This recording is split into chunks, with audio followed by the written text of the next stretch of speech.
Over the past few days, the whole concept of walking in darkness has been on my mind.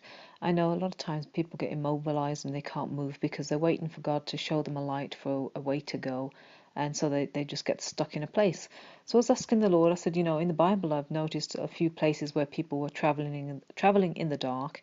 And even in Exodus 12:31, it was talking about Moses and Aaron. It says, talking about Pharaoh when he called them, and it says, Then he called for Moses and Aaron by night and said, Rise, go out from among my people, both you and the children of Israel, and go serve the Lord as you have said.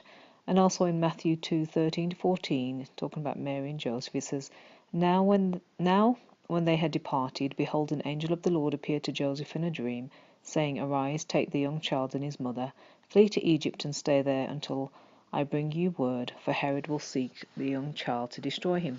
And when he arose, he took the young child and his mother by night and departed for Egypt.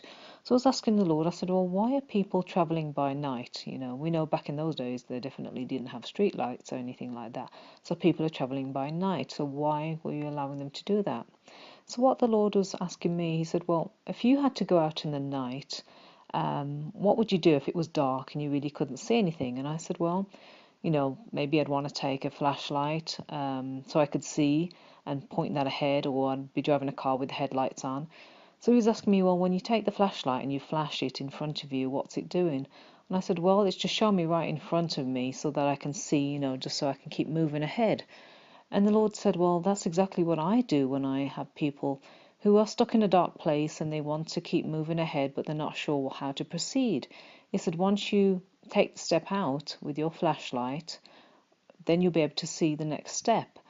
So I said, well, how are people supposed to get a flashlight, Because that's okay in theory, but if we're talking about walking spiritually, how do they get a flashlight? And so he told me to look at Isaiah 42:16, and it says, I will bring the blind by a way they did not know. I will lead them in paths they have not known. I will make darkness light before them, and crooked places straight.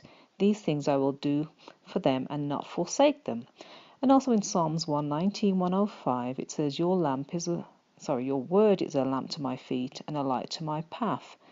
So I'm saying, Lord, so you're saying that if we're stuck in a dark place and we want to move, but we're kind of unsure of how to move, that we need to pick up your word because that's going to be the lamp basically for our feet. And that's what he's telling me, yes.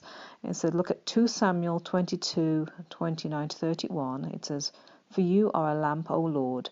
The Lord shall enlighten my darkness, for by you I can run against a troop. By my God I can leap over a wall.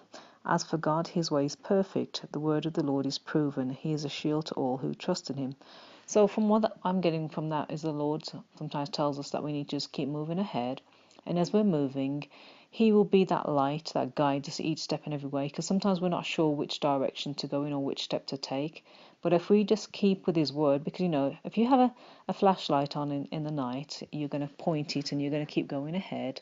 And you need to keep it with you, because if you don't keep it on, it's going to go dark again.